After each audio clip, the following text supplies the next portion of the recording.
Okay guys, so the start of this video I'm picking up where the last one ended. I'm still at my glassing point. You can see it's that nice flat shelf up on the side of the hill. I've got the Razor HD spotter set up on the tripod with the quick sticks adapter. And basically I'm kind of coming up with my route of how I want to move out. And so you can see straight ahead is the valley. And basically I'm going to move more or less straight down through those junipers.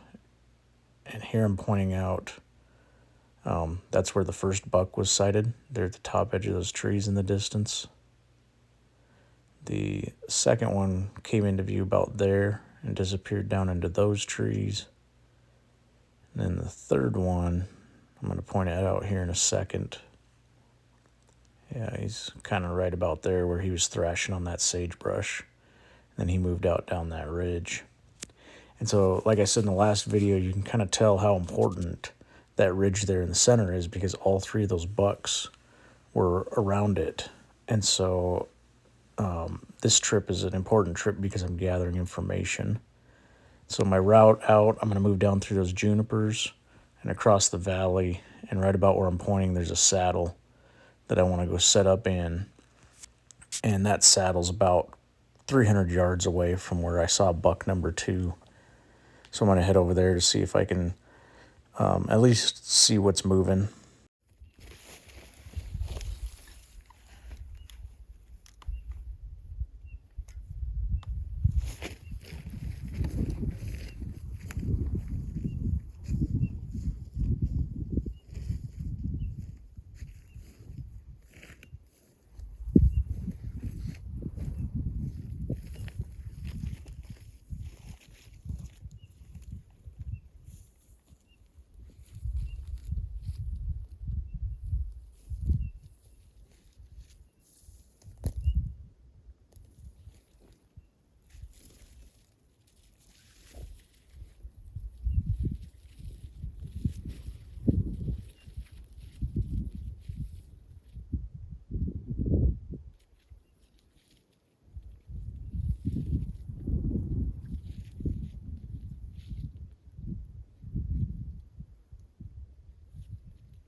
So right now, I'm still heading towards the bottom of the valley, and I can hear a vehicle straight to my south, which there is a road that comes in on the property.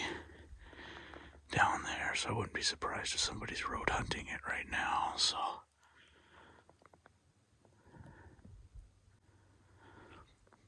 I'm gonna work ahead getting these trees a little bit, and I'm gonna see if that vehicle pushes anything this way. Still working my way down.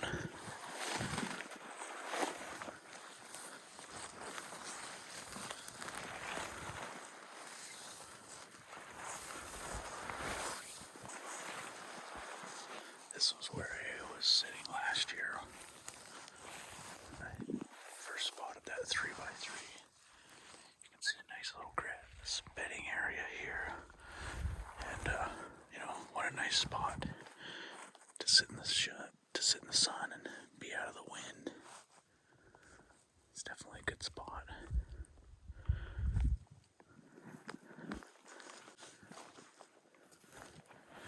I was freezing my butt off this morning. About 10 minutes before the sun came up, I started shivering, man. I was getting cold.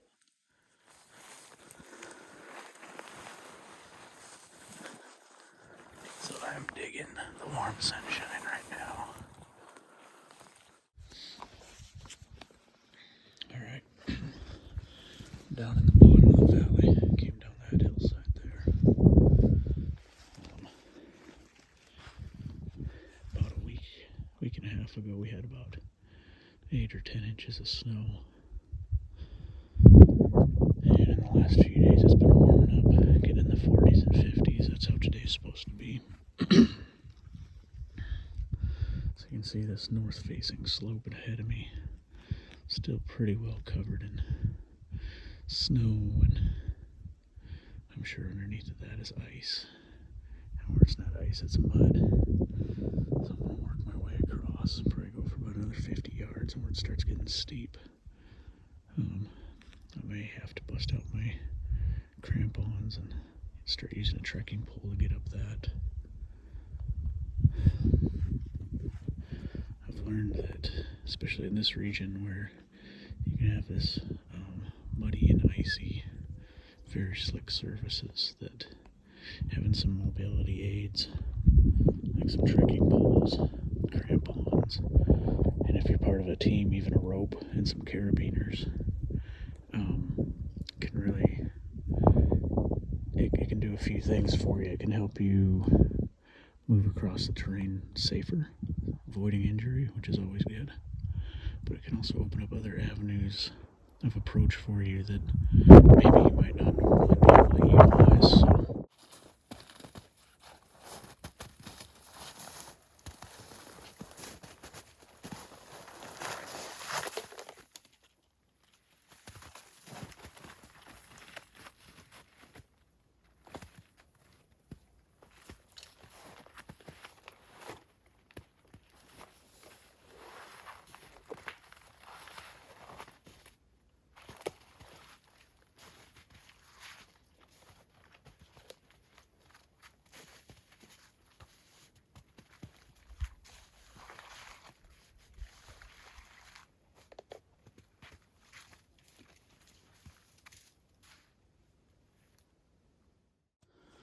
Alright guys, so about halfway up the other side of the valley, I ended up finding a deer trail that kind of,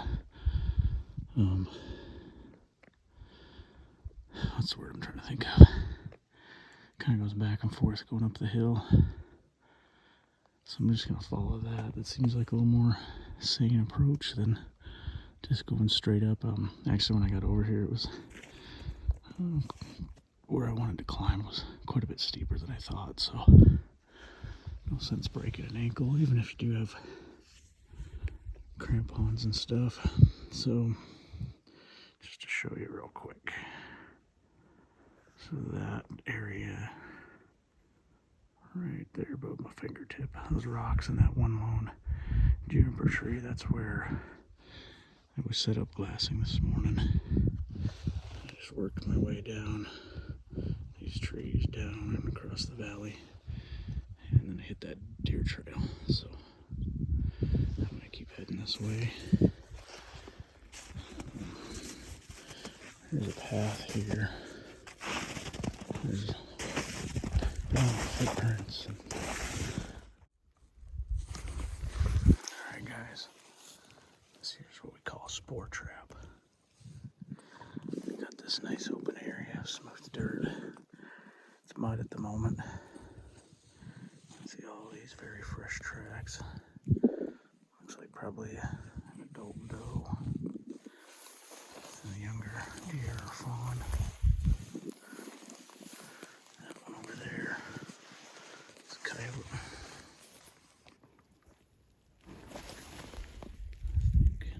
I think that was just a light. That's part of that doe's tracks.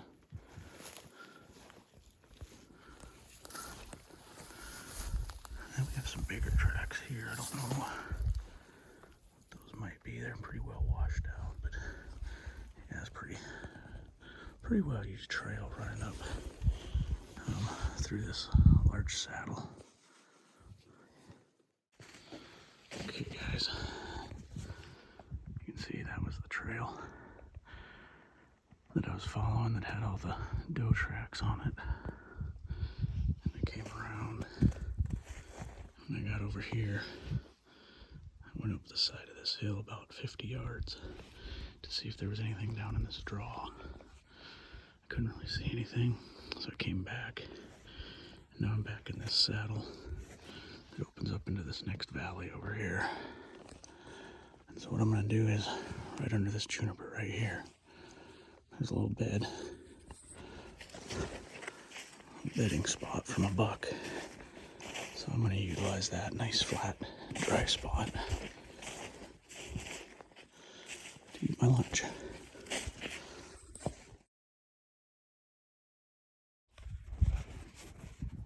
guys,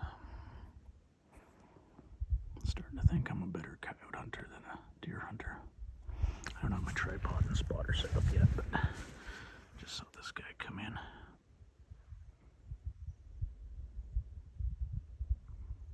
See him there in about the center of the screen. He came in from the left, and he must be sitting up on that ridge line just sniffing the breeze, which makes me wonder what he smells.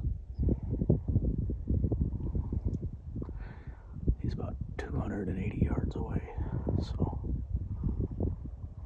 I don't know if it's just his fur, but he seemed quite large when I looked at him through the binos.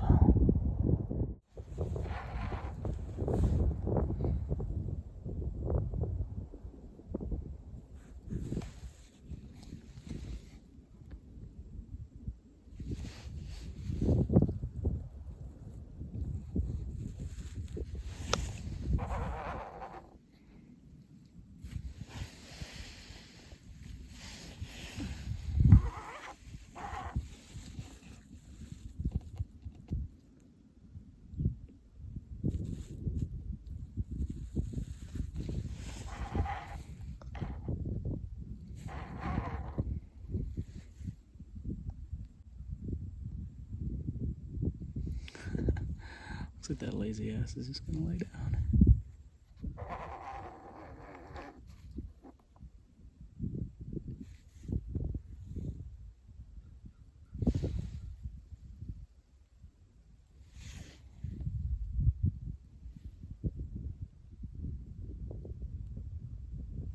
Oh, he's got an itch. I bet so. Pretty dirty.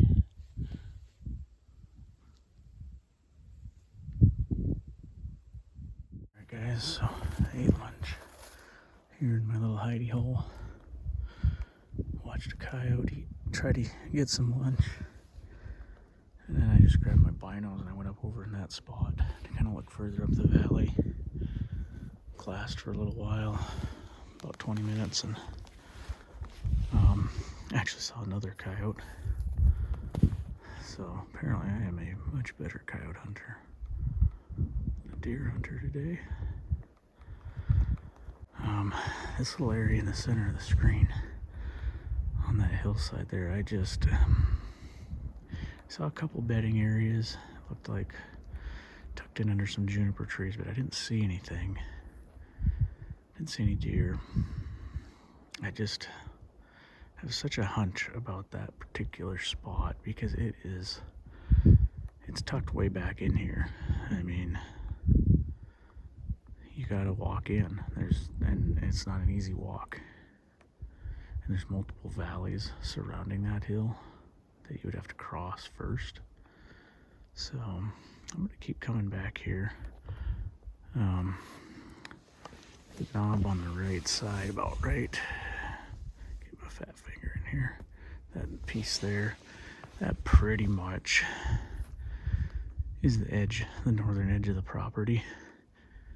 So that whole kind of wooded little draw there in the center, I've definitely glassed it both from here and from, I could see most of it from where I was initially, but I've moved far enough in that I'm about 45 degrees at a different angle, so I can look up in it a little more from here. But I didn't see anything moving over there today.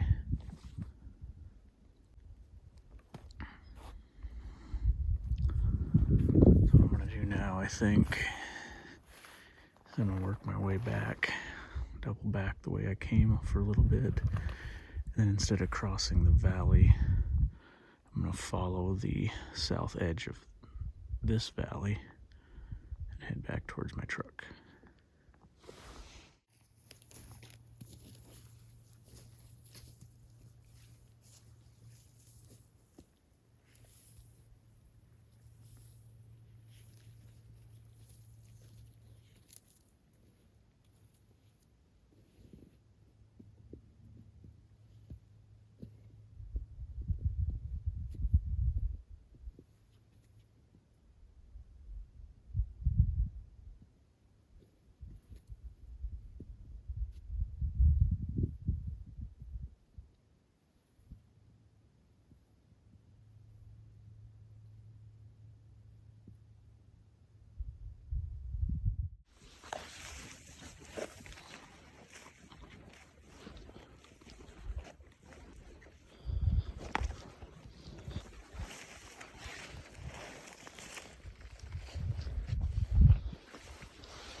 Right here.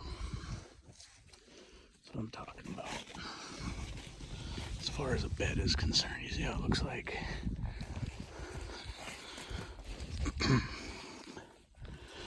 See how it looks like somebody actually dug out a spot on the side of this hill. Kind of made it nice and level. That's what I'm talking about with a bed. Oh, it's tucked up inside these junipers. You'd never even see this guy until you were right on top of him. Now, last year, I came up through that saddle, hooked a left, and was on the other hillside when he blew out of some of these trees, somewhere down in these trees. I'm not sure if it was this cluster. I don't think he was up this high. I think he might have been just down in some other trees. So there's probably another bed over here somewhere. So I deviated from my plan because I saw quite a few fresh tracks coming this direction. Some of these are probably only a day old, it looks like, maybe even this morning. So I'm gonna keep following this trail just to see what happens. At about 50 yards, and I'm just following the trail and came across this little hillside slough. What a great little spot to observe everything else around and be fairly hidden. I didn't know this was here till just now. So I'm just gonna keep going. Okay guys, moved about another 150 yards. Saw a lot of tracks leading into this little cluster of trees here. Same kind of deal. Set up basically on the military crest, overlooking, a fair amount of area. So, no doubt they like to hang out in this little spot. But I am not seeing much moving. So, I think what I'm going to do is start heading back that way towards the truck. There's not much between here and there other than some sagebrush and in a open field, so it's gonna be more of a direct route, but we'll see what happens. Well, guys, I'm almost back to the truck. Didn't see anything else today, but it was a lot of fun. We got out, got some exercise, learned lots of things, discovered some new glassing points, which are always fun to find for me. Saw lots of deer sign, saw some deer, saw lots of coyotes. So not at all a waste of a day. I don't really measure success by whether or not I shoot a deer. My long-term goal is to have a nice, I want a nice mature buck, mule deer buck, like an European mount, and hang on my wall. But more importantly to me is I want to have a cool story to go with it. To me, if I was driving down the road and the biggest monster deer ever jumped out in front of me, I wouldn't put the brakes on to jump out and shoot it. To me, that's not how I want to do it, and so that's not what I'm gonna do. So I enjoy getting out. I enjoy having to sacrifice a little bit. Sacrifice some sleep, get up early, come out here in the dark and the cold, and spend my time and really attempt to do the best I can to spot and stalk the deer. So whenever you get done doing anything like this, this, in my opinion, this counts as training. It's always good to kind of take a few minutes and do some sort of after action review to try and learn from the experience. So I always start off with points I want to improve on for next time. Probably the biggest point I can think of is to find a big deer. No, I'm just kidding. I got pretty cold this morning glassing, and so that can be pretty distracting when your feet and your hands and stuff are getting cold and you're starting to shiver. So I've got my wolfhound jacket as part of my 3A gear all the time. It's in my pack. I could have put it on sooner. I mean, I didn't put it on at all, but I could have put it on, or I could have worn, more of a level 2 base layer on top of this Kuiu base. It's more of a level 1. And I also could have wore probably some level 1 long johns as well. I didn't have any of those on, so I got pretty chilled, but no big deal. The sun, luckily it was a nice sunny day today. I knew it would be from checking the weather, so that's why I wasn't so worried about layers. I knew I'd get cold, and then as soon as the sun comes out, you'll warm up. If it would have been a kind of an overcast or cloudy day, I probably would have wore layers. Another improvement point. Trying to think of any.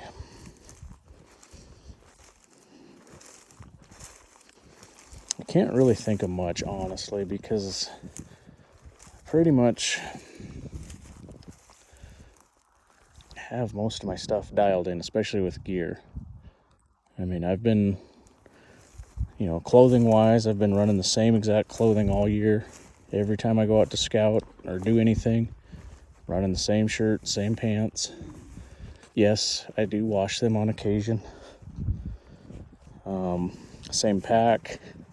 I've played around with different ways of setting the pack up and packing it. And so I do feel like, I've made quite a few iterations of that. And I'll do a video dedicated specifically to the pack and kind of what my final thoughts are at the end of the season.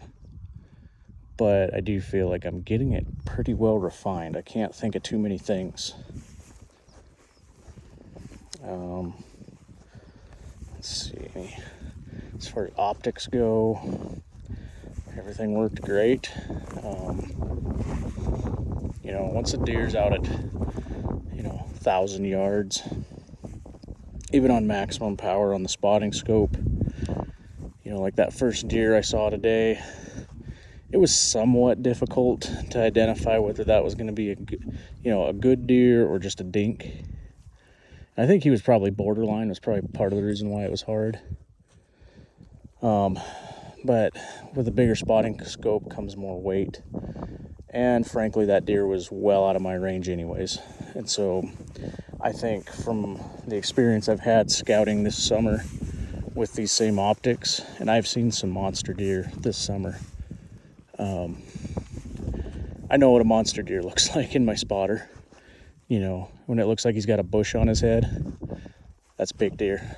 I may not be able to count every single point right away, but if he looks like he has a bush on his head at that distance, then I'm probably going to want to go after him. That's going to be worth putting in the effort. And that's the nice thing about the spot and stock hunting. For those of you that may not be familiar with it, spot and stock is basically you find a vantage point and you utilize your optics as much as you can to locate what deer you can. That way you actually know what's in the area. And then when you've located something worth, that's what you're looking for, then you go after it. As opposed to, most people, when they think of hunting, they might think of like still hunting, which is basically just creeping along, walking along real slow, just looking around, looking for deer as you're walking. And I do both, but in the past I've definitely done more of the still hunting and been for the most part unsuccessful because it's a lot of movement and it also exhausts you, over time. And you're making a bunch of noise, you're spreading your scent around. I mean, you have to be very wind conscious, obviously. And, that's pretty much what I was doing last year. When I was playing around with that 3x3, I was basically still hunting him through multiple draws until he finally bolted for the next county. Where spot and stock, you actually take the time to locate the animals first, and so you kind of tend to concentrate your effort more if you're doing spot and stock hunting. So that's pretty much what I did most of the day, although this last half was definitely more of the still hunting as I've been working my way back towards the pickup and following tracks and whatnot. So I guess that would be my first, as far as my after action review goes, that'd be my first maintain, would be, spot and stock hunting tactics are, in this country, a definite win. This morning, if you remember, I was trying to decide, do I want to go down deeper into that first valley? It was still dark. Do I want to go down in there and be closer to any potential targets that are in the bottom? Or do I want to stay up high so I can see more? And frankly, today that was the 100% correct decision, because all the deer that I saw, I don't know that I would have seen them if I was further down in that draw. Now, granted, either way I couldn't shoot at those deer or didn't want to. But to me, at least finding the deer is a major win. If I was hiking out right now and I hadn't seen a single deer, I'd feel probably a little dejected, and be questioning my skills, like, geez, can I even do this? But at least knowing, like, hey, I can locate deer. I just have to get myself in a position for a shot. That feels a lot better. So, let's see, what's another maintain? My gear, pretty much, like I said, I'm liking how it's all functioning. And this rifle, I love carrying this. This is that 6.5 Grendel Ruger American Ranch. It's an absolute dream to carry. Such a compact and handy rifle. I love it. Yeah. Gosh, I can't think of much more, guys. So, if you've watched this whole thing, apologize. There's not a cool deer picture at the end yet, but maybe stick with it, and we'll find something by the end of the year here. We still got about 3 weeks left in the season. I don't think rut think rut's just getting started. I've seen some things, you know, that little buck this morning thrashing around, and then the other day I saw a considerable size of herd of deer, and there was bucks intermingled with them, which is usually, I believe that's kind of a sign that the rut's getting ready to start. So I know everybody says once the rut starts, everything pretty much changes. So this area, if you watched my last video, I was in a completely different area this time. And so what I may do is also try and get back out and track down that other deer, that 4x4 that I saw. I probably would have gone back in there today, except with all this snow and everything melting, the trail getting in there is extremely muddy, and I didn't want to hike the whole way back in there. So mainly just as a time thing, I didn't, you know, to be back there to set up the glass by daybreak. I'd had to started hiking probably about 4:30 or 5 in the morning, and I didn't want to do that. So anyways, if you've watched this whole thing, I really appreciate it. Feel free to shoot me any comments or questions. You know, I've been writing a blog for a couple years. This YouTube channel is just an extension of that. And I have a ton of Fieldcraft information over on my blog at badlandsfieldcraft.wordpress.com. So yeah, feel free to get a hold of me if you have any questions. Thanks for watching.